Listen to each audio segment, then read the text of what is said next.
All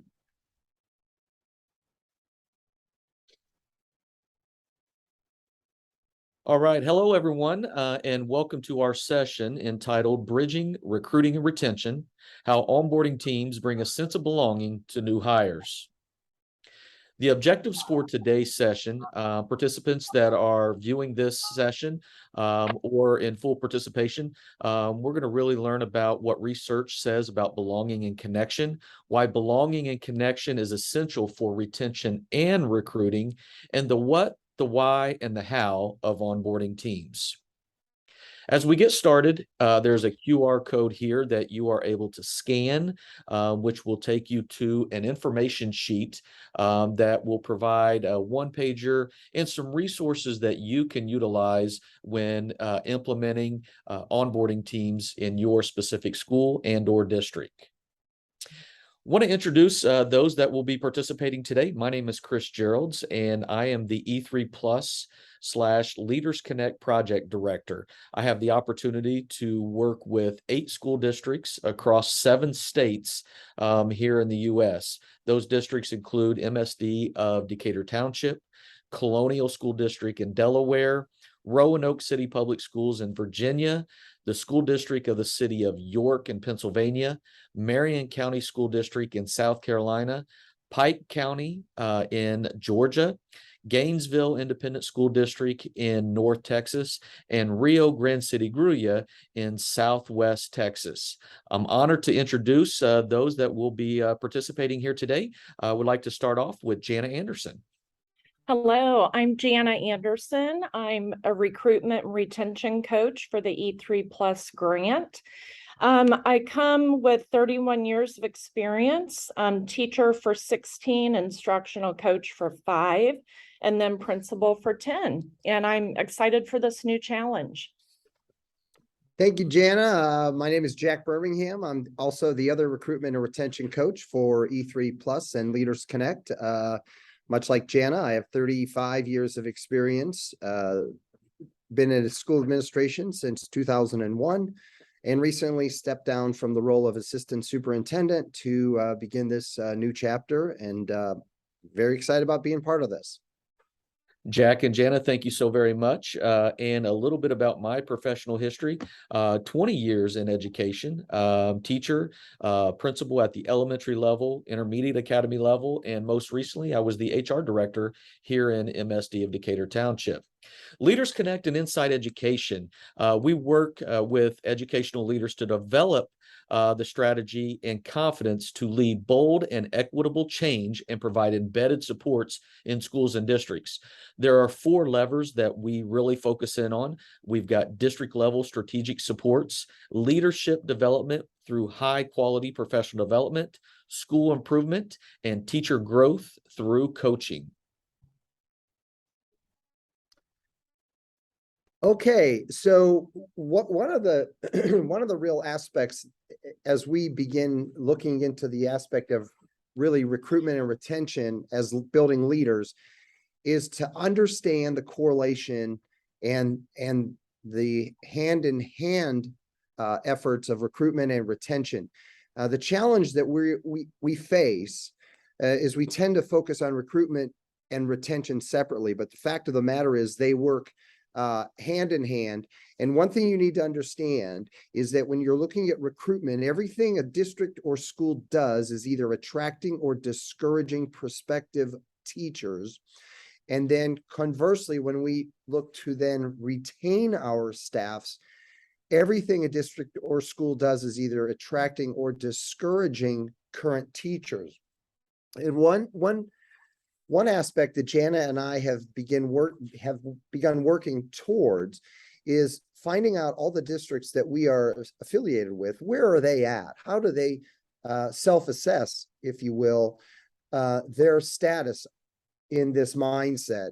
And we have implemented a self-assessment form that if you're watching this presentation and you're interested to get a copy of that, feel free to reach out to us, and we most certainly can send that to you. But it does give us a great idea and a feel for where districts are and how they view themselves in the aspect of recruitment and retention.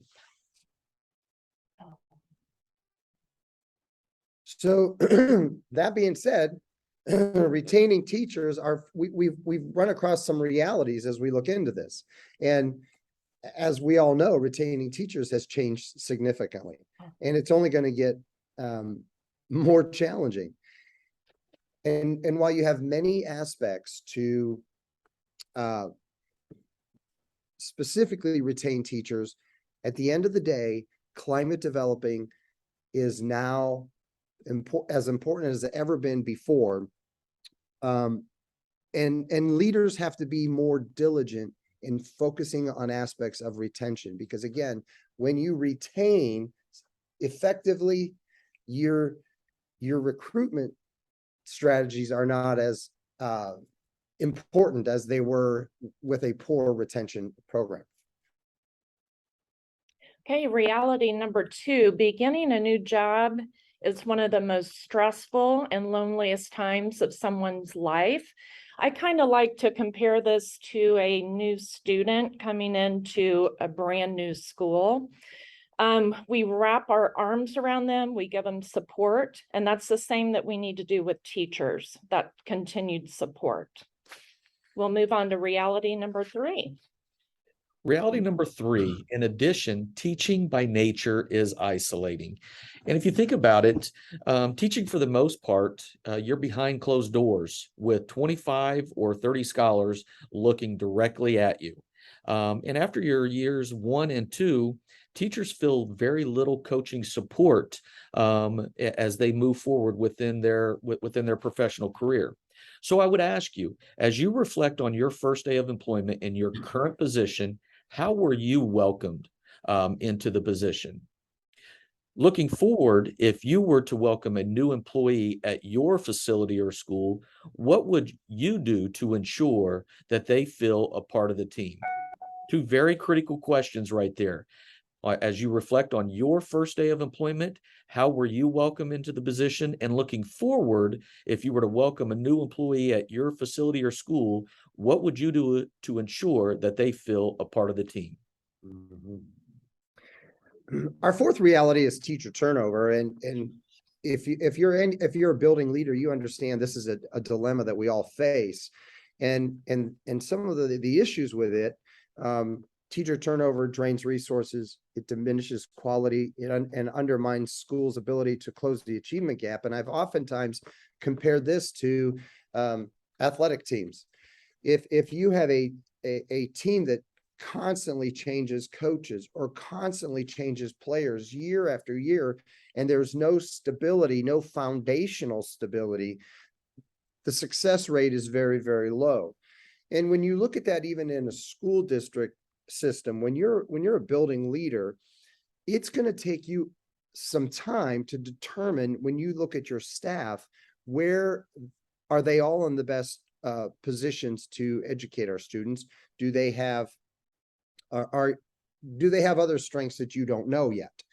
And so it's going to take a little bit of time. If you constantly have to replace teachers, you're never going to get that stability, and at the end of the day, you're not going to be able to close that achievement gap.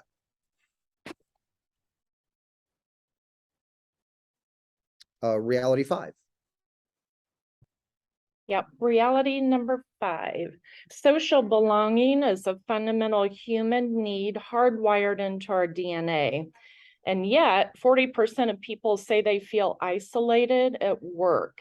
Going back to belonging, that's when someone feels safe and valued. Their opinions are valued, and they feel safe to give their opinions.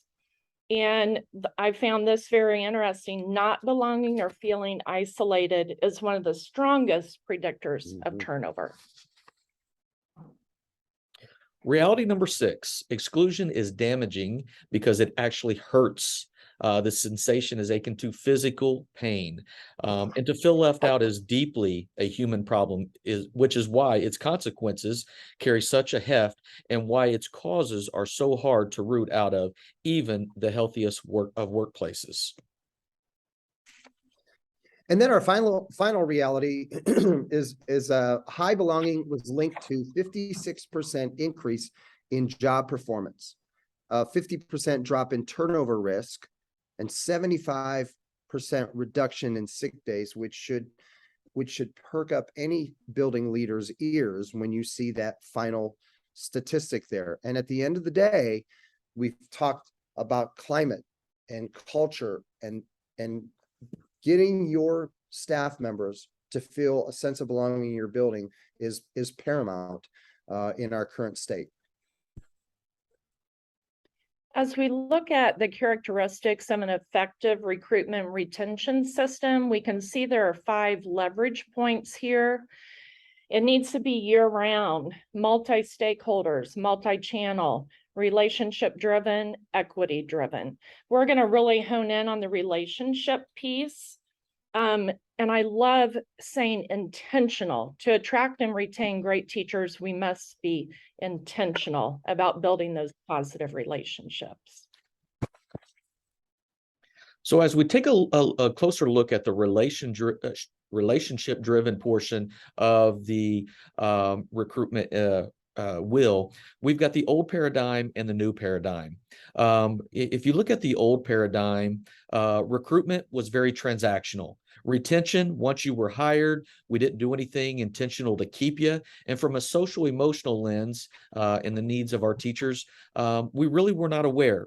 But you take a look at the shift now from the old to the new paradigm, building relationships with potential applicants, meaning as HR teams, as building level leaders, we have to go out and be more proactive in recruiting and reaching those potential applicants. But as Jack mentioned earlier, retention is our best recruiter. And those teachers that you have on staff currently, or those support staff that you have on your staff currently, are really our best recruiters in using the power of their voice. Pursue potential candidates. Go out and be very creative in your social media platforms, but also making those relationships with the local universities. Build culture of belonging and connection in all of our schools, intentionally and year-round. As Jana just mentioned, we must be very intentional about the retention and recruitment process with our hires that we currently have, or those that we want to join our teams. And this work doesn't sit in one office. It's all hands on deck, from HR, principals, to your teachers, support staff, community leaders. Everyone needs to be involved in that piece of the recruitment process. So one of the tools we would like to share with you is something that is a very, very effective visual for any building leader, any administrator. And again, as we've talked about, this is now becoming a year-round teacher recruitment and retention system. Obviously, in the burgundy color recruitment, that section talks about in each month, what are you doing, or what is your administrative staff doing to improve your recruitment strategy? And then the green area, of course, is focusing on retention.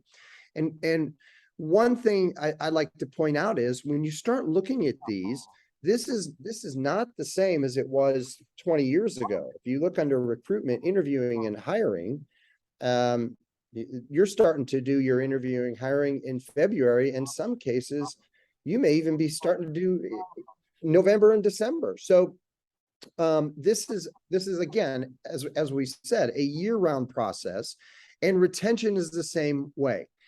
As a building leader, you are starting your retention process on day one. Your first administrative meeting with your staff is a step toward retaining quality teachers. And so that's something that we have a new mindset for. Jana and I, in our role of reaching out to other districts across the country in the E3 Plus Leaders Connect family, we now are to the point in the phase in our school year where we start to, when we meet with them monthly, one of our standard questions is going to be, what are you doing for retention this month? What did you do this past week? And so we want to constantly remind them. And so this is a great visual for you to have. And Jack, I appreciate you sharing that template right there. And again, it is a template, but really, when we go back to those loneliness is an issue to the dates, A lot of that is monthly, it's daily, Okay. and maximizing our time together. For the sake of time, we're not going to show this video. However, I do encourage you to watch the first 3 minutes, and really reflect on the 3 questions. What are the big ideas? Why do they matter? And what should we do? It really focuses on loneliness and how loneliness has a negative impact on our ability to perform at a very high level, from on a personal level as well as a professional level. Okay, the what onboarding teams, and what Jack just shared, the onboarding teams, it's year round. You start from day one, you continue throughout the entire year. And it's every new hire who joins our school communities feels connected and that they belong through their first year and beyond. Notice there is a QR code you can scan, and it provides a lot of information on onboarding. Chris is going to go into more detail about how the structure is. But I would say the onboarding team is in addition to a mentor program. So right now we're going to watch a short video on the impact of onboarding teams.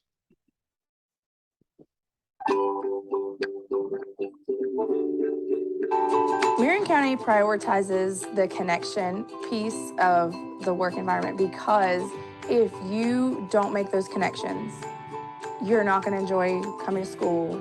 You need to be able to make sure you have that support, trust that you have somebody who's going to help you if you run into a problem. And that's what the onboarding team is for. When you get hired as a new hire, we reach out to you and say, hey, we're here for you. Let us know what you need. Here's what are the places you need to know. Here's some banks. Here's some grocery stores. These are some people that I think you might want to hang out with outside of school and not feel like you're alone. As a teacher, if you have the sense of belonging and teamwork with your team, the kids are going to pick up on that. They know that, hey, my teacher belongs in this school. I belong in this school.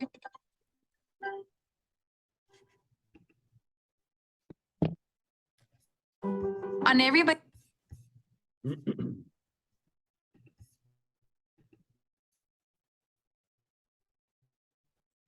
So as Jana had shared, a little bit about the structure.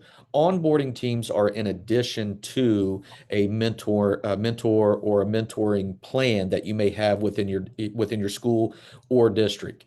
The structure consists of 3 to 5 teachers or other staff per school. You have one champion or one captain that is, oversees as a principal, assistant principal, district leader.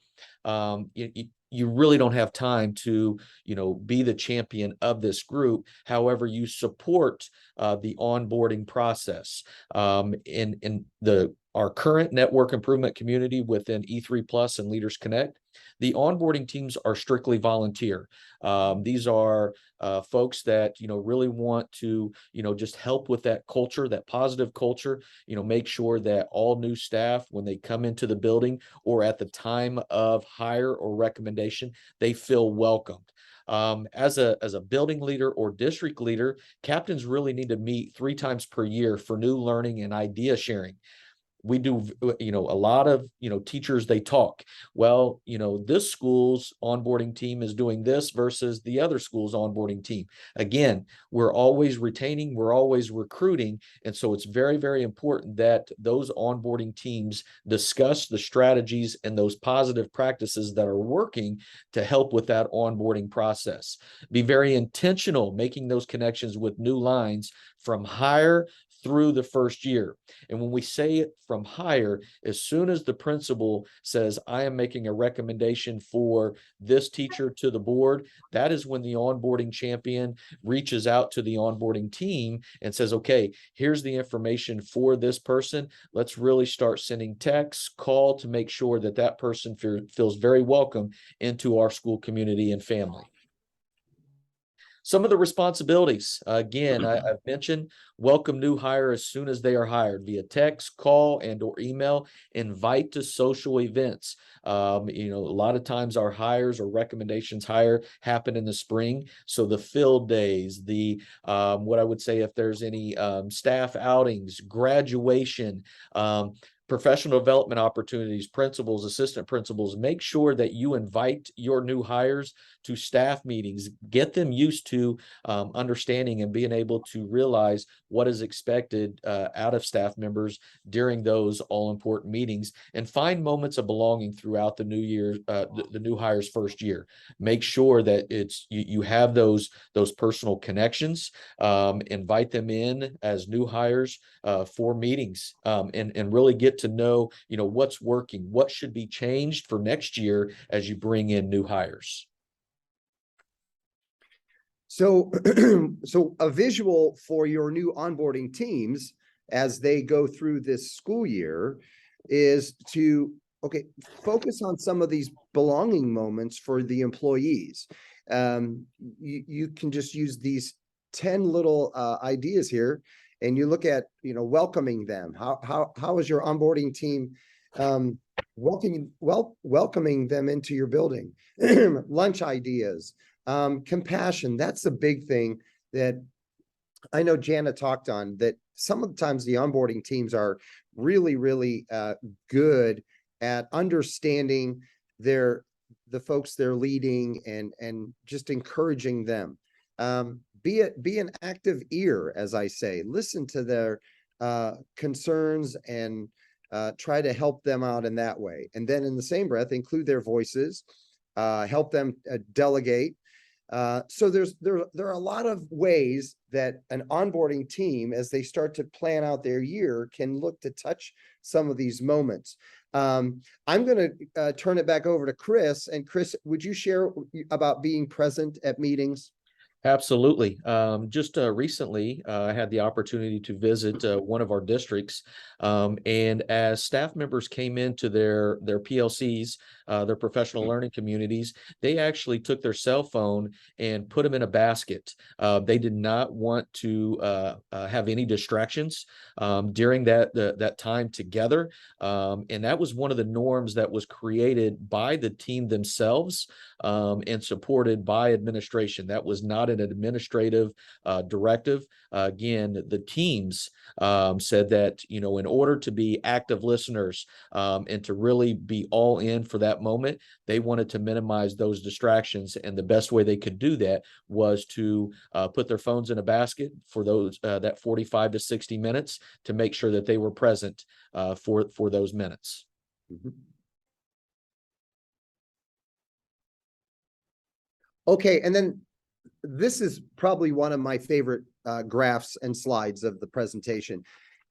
Obviously, our audience today is building leaders. And so as you look at this graph, you have to pay attention to the time of year your staff and your entire building is going through. These are the phases of first year teachers' attitude toward teachers. And you must be aware of this. And I think the most valuable aspect of this is that you share this with your entire teaching staff. Your building needs to know that you, as the leader, appreciate and understand some of the challenges they're all going to go through, both professionally and personally, from the months of November to February. So as you think about that, start focusing on some climate strategies, some culture building ideas that you may implement that can slightly lift that dip between November and February. We're not going to necessarily ever put it way above the other aspects of this graph, but if you can just bring it up a little bit, your ability to change your climate is going to increase. Most recently, Jana and I have started to just develop over our years of experience a Google document of, hey, these are ideas and strategies that we've used over the years at our different levels of leadership that that helped our building's climate. And so what we're doing is we're tabulating that, and then eventually we're just going to share it with the building leaders in our E3 Plus family. Just a little bit of extra tools in the tool belts of the building leaders. And Jack, I appreciate you sharing that, especially about the resource that you and Jana are working with, and your contact information will be here in the next couple slides. But when you get into that disillusionment stage, it's so important to really start thinking about those stay interviews and making sure that we are listening to those staff members, because as you said, if we can just raise that dip a little bit, that'll really help with the retention of our staff members. And those that are watching this recording right now, it's more than just an email. It's more than just candy in a mailbox. It's being intentional. It's having those one-to-one contacts with those staff members, whether first year or 40 years, to let them know, hey, we're in this together. We're all in. And we know that the November to February, that's a tough stretch. And so making sure that we acknowledge what they may be going through. Mm-hmm. So as we think about the conclusion of this recording, again, Jack, Jana, and I, we've presented a number of resources through QR codes. This will be one more resource: teacher recruitment and retention, attracting and keeping your most effective educators. This book, it is not a how-to, but it is a resource book where you can utilize some strategies that have been proven through some of the work within E3 Plus and those that are affiliated with Inside Education Group. So in closing, again, we started with this QR code. I would encourage you to scan it and then be able to make a copy of the resources for Onboarding Teams. And if you ever have any questions, you can always feel free to reach out to myself, Jana, and Jack. We're all here for you because, again, our goal is to make sure that we retain our highly qualified staff, but also from a recruitment standpoint, that we recruit the best staff to our schools and to our buildings that are going to have a positive impact on our leaders for tomorrow. So again, thank you all very, very much for tuning in today, and we wish you all the best. Have a great day. Thank you.